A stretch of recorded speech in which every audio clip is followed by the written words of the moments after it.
Hello guys, तर स्वागत आहे तुमचं आपलं या यूट्यूब चॅनलवरती. मित्रांनो, चॅनलवर नवीन असाल तर चॅनलला सबस्क्राईब नक्की करा आणि अशाच नवनवीन अपडेट्स आपल्या चॅनलवरती पाहत राहा. चला तर मग आपण आपल्या व्हिडिओकडे वळूयात. तर आपण पाहत आहोत हळद रुसली कुंकू हसलं या मालिकेचा आजचा रिव्ह्यू. तर आता पूजा आणि समर तिच्या आईकडे आलेले असतात. तर त्याचवेळी ही जी आई आहे ना, तिचा राग अनावर झालेला आहे आणि ती आई समरला म्हणत असते की काय आहे ना जावई बापू, लाज जी आहे ना ती काय असते? चार भिंतीच्या आत लाज नसतेच. तिला खरं तर चार भिंतीच्या बाहेर आणलं पाहिजे आणि मग तिला असं सगळ्यांनी तिची धिंड काढली पाहिजे, जशी की तिने माझ्या नवऱ्याची काढली होती. या बाळजाबाईला लाज म्हणजे काय असतं हे चार भिंतीच्या आत नाही तर चार भिंतीच्या बाहेर नेऊन सांगितलं पाहिजे. सारखं घरात लाज वाटते म्हणून काही उपयोग नाही. चार भिंतीच्या आत तिला काय हो लाज वाटणार? तसं माझ्या नवऱ्याला तिने एवढं तडफडायला लावलं होतं आणि तिने चपलाचा हार घालून पूर्ण गावामध्ये तिने माझ्या नवऱ्याची धिंड काढली होती आणि तसंच मला तिला करताना पाहायचं आहे, असं आता इथे पूजाची आई म्हणत असते. पूजाची आई हे जे काही जेव्हा बोलत होती त्यावेळी ती अतिशय इमोशनल झाली होती, खूप भावनिक झाली होती तिच्या नवऱ्यासाठी. तर आता बाळजाबाईने कसे त्याचे हाल केले आणि कसे नाही या सगळ्याचा बदला तिला घ्यायचा होता. म्हणूनच आता पूजा जी आहे ती तिला सांगू लागते की हे बघ आई, तू चिल कर. हे बघ, तू एवढा त्रास करून घेऊ नको अशा गोष्टींचा. मी आहे ना, मी सगळं काही मॅनेज करेल. त्यामुळे तुला एवढी काळजी करायची अजिबात गरज नाही. तर त्याचनंतर आता इथे ही जी काही पूजाची आई आहे ना ती बोलते की पण पूजे, जे काही करायचं आहे ना ते अगदी सावधगिरीने कर. ही कृष्णी जी आहे ती नेहमीच तुझ्या प्लॅनचा सत्यानाश करते आहे आणि त्याचमुळे आता आता जर तुम्ही पकडले गेला तर आता ऑलरेडी तुम्हाला शिक्षा मिळालेली आहे आणि अजून कुठली शिक्षा मिळेल काय माहिती, की घराबाहेर काढतील, याचं काही सांगताच येत नाही. त्यामुळे तुम्हाला जे काही करायचं आहे ना ते सावकाश करा. तर त्याचनंतर आता इकडे हा मैनावतीचा नवरा आणि मुलगा दोघेही जण बसलेले असतानाच आता तिचा नवरा जो आहे तो म्हणत असतो की मलाही माहिती आहे की पूजाने हे फक्त रात्रीची शांतता भंग करण्यासाठीच इथे त्या बायकांना बोलावलं होतं आणि तेही त्या बाळजाबाईचा अपमान करण्यासाठी.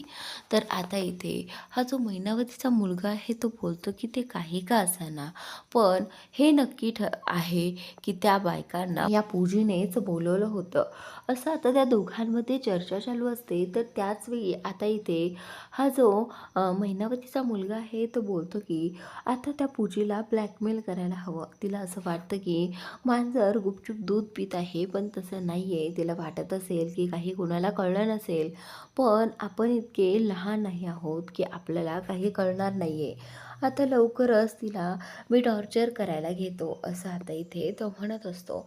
आणि त्याचनंतर आता इकडे हा जो मैनावतीचा नवरा आहे तो सांगू लागतो की कदाचित हे सगळं ना ती त्यासाठी करत आहे ज्यामुळे बाळजाबाई आणि कृष्णाच्या नात्यात दुरावा यावा, म्हणूनच कदाचित हे सगळं ते करत असतील. पण कृष्णा किती स्ट्रॉंग आहे हे तिला अजिबात माहिती नाही आहे. तर त्याचनंतर आता इकडे इकडे ही बाळजाबाई जी आहे ती रडत उभी असते आणि तिला त्या बायकाचं बोलणं आठवत असतं की कशाप्रकारे त्या बाईने तिच्याशी बोललं होतं. तर त्यावेळी आता इथे त्यांच्या खोलीमध्ये अढळराव येतात आणि अढळराव जेव्हा पाहतात की बाळजाबाई रडत आहेत, त्यांना पाठीमागनंच कळत आहे की बाळजा रडत आहे. तर त्यावेळी आता इथे अढळराव जे आहेत ते बाळजाला बोलू लागतात की बाळजा, आत्तापर्यंत तू किती काय काय कटकारस्थान केली आणि त्यावेळी कधीही तुझ्या डोक्यात असा विचार नाही आला की तुला या सगळ्याचं वाईट वाटतं वगैरे. पण आता जेव्हा तू चांगुलपणा दाखवते आहेस, तू सगळ्यांशी चांगलं वागते आहेस, मग एवढा त्रास स्वतःला का करून घेते आहेस? तर त्यावेळी आता ही जी काही बाळजा आहे ती अढळरावांना म्हणते की अढळराव नाही, त्याचं काय आहे ना, असं काहीच नाही आहे. मला ना थोडंसं वाईट वाटते, बाकी काही नाही आहे. आणि ती जी बाई बोलली होती ते खरं तर चुकीचं कुठं आहे ते सगळं खरंच होतं आणि त्यामुळेच मला त्रास होतो आहे. खरं तर मी असं वागले लोकांशी आणि त्याचमुळे त्या अशा बोलल्यात. मी जर वागलेच नसते तर कदाचित त्या बोलल्या नसत्या ना. त्यांचंही बरोबरच आहे म्हणा. त्यांनाही हे जड जात असेल की ही बाळजा जी आहे ती कुणाच्याही आयुष्यात असं चांगलं वागू शकत नाही, असं आता इथे त्या बाळजाबाई आढळरावांना म्हणतात. तर त्याचवेळी आता आढळराव जे आहे ते बोलतात की बाळजा, हे पहा, तुम्ही आता लोकांचा विचार करणं सोडून द्या. कारण मला दिसतं आहे की तुम्ही तुमच्यामध्ये किती बदल घडवत आहात ते. तर त्यामुळे आता या गोष्टीचा विचार सोडून द्या. तर त्याचनंतर आता बाळजाबाई जी आहे ती आढळरावांना विचारते की मला सांगा, तुम्ही रात्रीच्या गोळ्या वगैरे खाल्ल्या आहेत का? हे पहा, मी तुम्हाला तुमच्या गोळ्या वगैरे सगळं काही काढून ठेवलं आहे. त्यामुळे तेवढ्या गोळ्या आठवणीने घ्या बरं का आणि मगच झोपा. तर आता बाळजा बोलते की ठीक आहे, मी आता येते. असं म्हणत बाळजा जी आहे ती त्या रूममधून बाहेर पडली आहे आणि त्याचनंतर इकडे आढळराव बाळजाचाच विचार करतात. तर आता इकडे ही पूजी आणि पूजीची आई दोघीही जण बोलत असतानाच आता इथे ते त्यांची तिची बहीण येते भक्ती आल्याच पूजाला वाटतं की आता हिने सगळं ऐकलं आहे आणि कालच्याप्रमाणे ही आता सगळं काही जाऊन सांगन कृष्णाला. तर त्यामुळे आता कुठेतरी ही घाबरलेली असते. पण आता भक्तीला याबद्दल काहीच आयडिया नसते. भक्तीला याबद्दल काहीच माहिती नसतं. तरीही देखील भक्ती जी आहे ती समोर येते आणि समोर आल्यानंतर ती पूजाला पाहते. पूजाला पाहता क्षणी ती पूजाला म्हणते की पूजा, आता इथून पुढे कुठलंही वाईट कृत्य किंवा कुणाशी वाईट वागायचं नाही, समजलं तुला? तर त्यावेळी आता पूजा जी आहे ती बोलते की हो, नक्कीच मला समजलं आहे. एखाद्याचं वाईट करायला जाताना आपलं स्वतःचं वाईट होतं हे तर नक्कीच समजलं आहे. तर आता इथे भक्ती जी आहे ती पूजाला समजावत असते.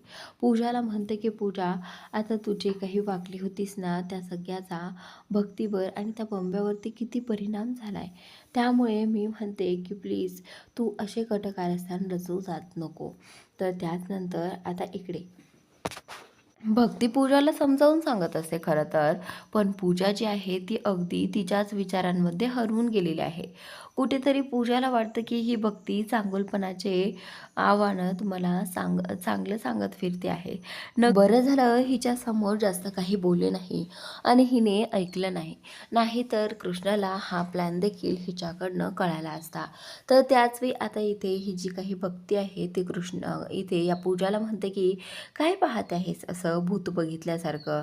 हे बघ, मी तुझ्याशी बोलते आहे, तुला कळतंय का?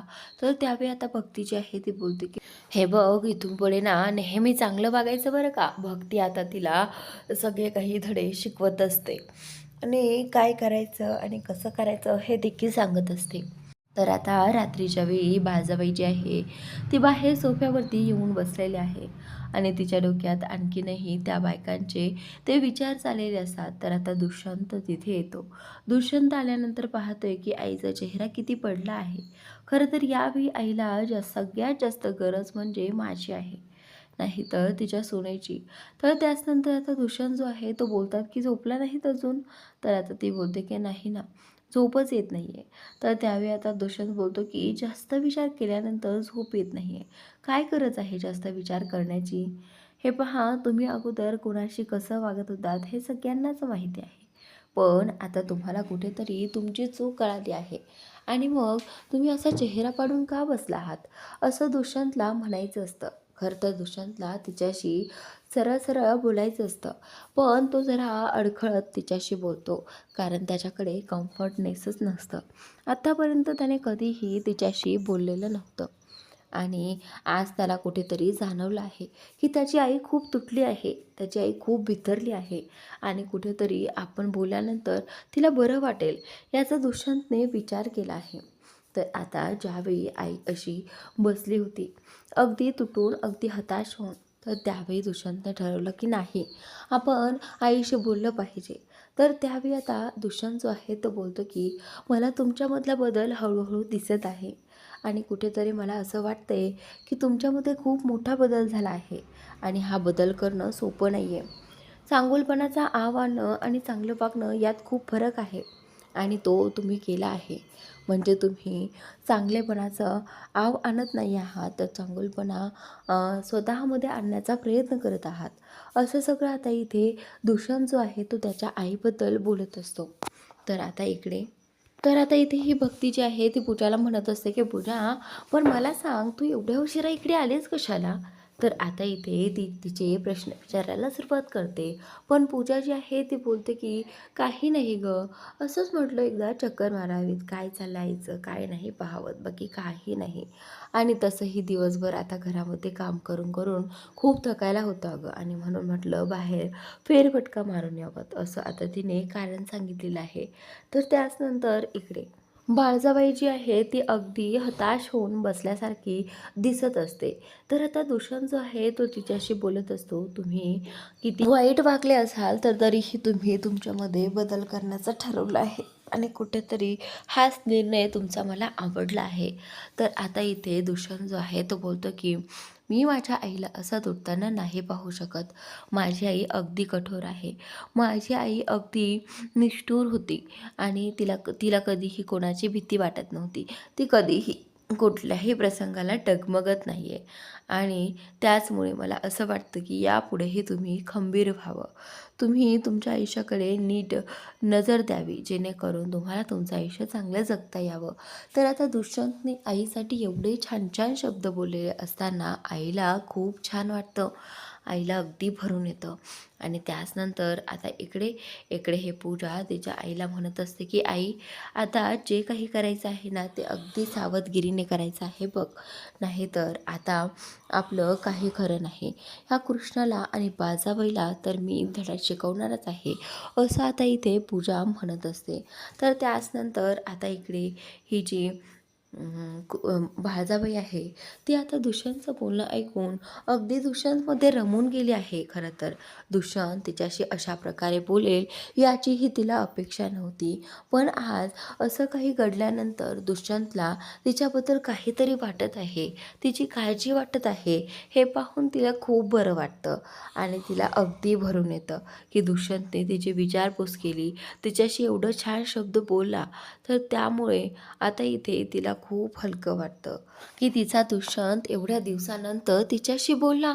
तर आता दुष्यंत जो आहे तो शेवटला जाताना एवढंच बोलतो की माझ्या आईमध्ये मला चांगले बदल घडलेले आवडत आहेत, आणि माझी आई एवढी कमजोर नाही आहे की कुणी काहीही बोलेल आणि ती तुटून जाईल.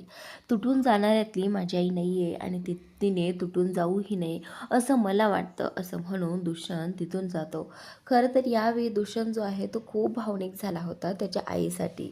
आत्तापर्यंत इथे या बाळजाला वाटत होतं की दुष्यंत तिला अजिबात प्रेम करत नाही आहे, पण आज कुठेतरी तिला जाणवलं आहे की नाही, असं नाही आहे.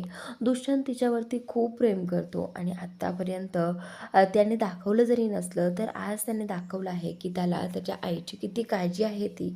तर आता इथे त्याची आई जी आहे ती लगेचच देवाकडे येते, आणि देवी आईला म्हणू लागते की देवी आई, माझ्या दुष्यंतला तू वापस आणलंस.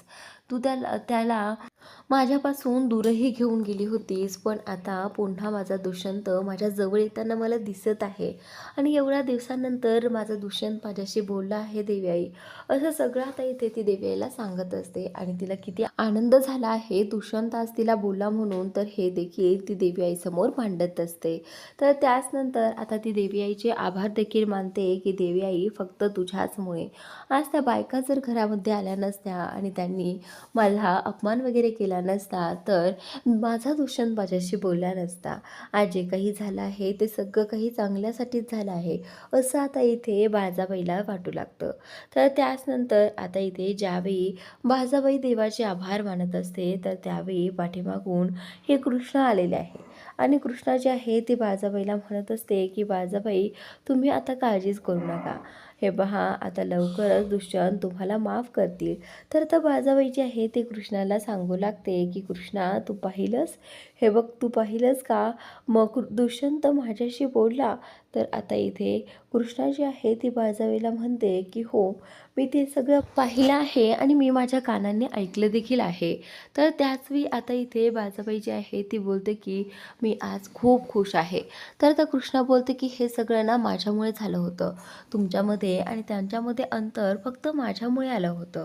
तर आता बाळजाबाई बोलते की नाही कृष्णा, हे सगळं तुझ्यामुळे नाही, तर हे सगळं माझ्यामुळेच झालं होतं. कारण नेहमी मी तुला त्रास द्यायचे, सतत काही ना काही कटकारस्थानं रचायची आणि हे सगळं दुरावा फक्त माझ्याचमुळे आला होता कृष्ण. या सगळ्यात तुझी काहीच चूक नाही आहे. उलट फक्त तुझ्यामुळे माझ्या चुका माझ्या लक्षात आल्या आहेत. तर आता इथे कृष्णा जी आहे ती बोलते की बाळजाबाई आता रडायचं नाही. आता सगळं काही छान होणार आहे.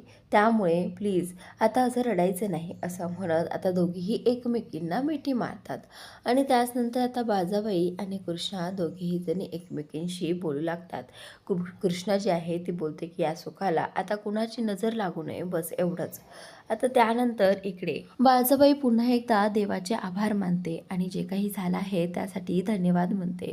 तर त्याचनंतर आता इकडे कृष्णा, बाळजाबाई आणि दुष्यंतला असे एकत्र पाहून खूप खुश झालेले आहे.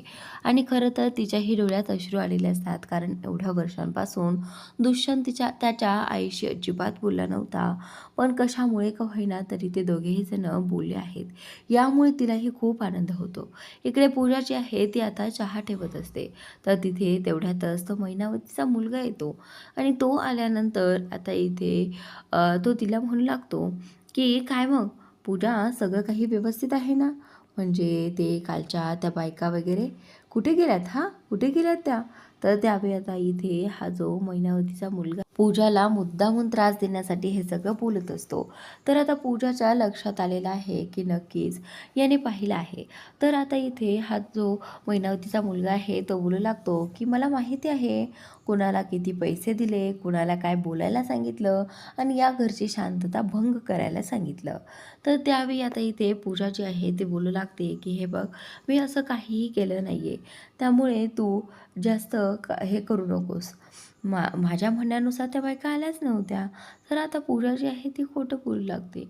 आणि त्याचनंतर हा मैनावतीचा मुलगा जो आहे तो बोलतो की बघ हां, आत्ताच तुला एक शिक्षा मिळाली आहे आणि आता त्यासाठी तुला दुसरी शिक्षाही मिळेल.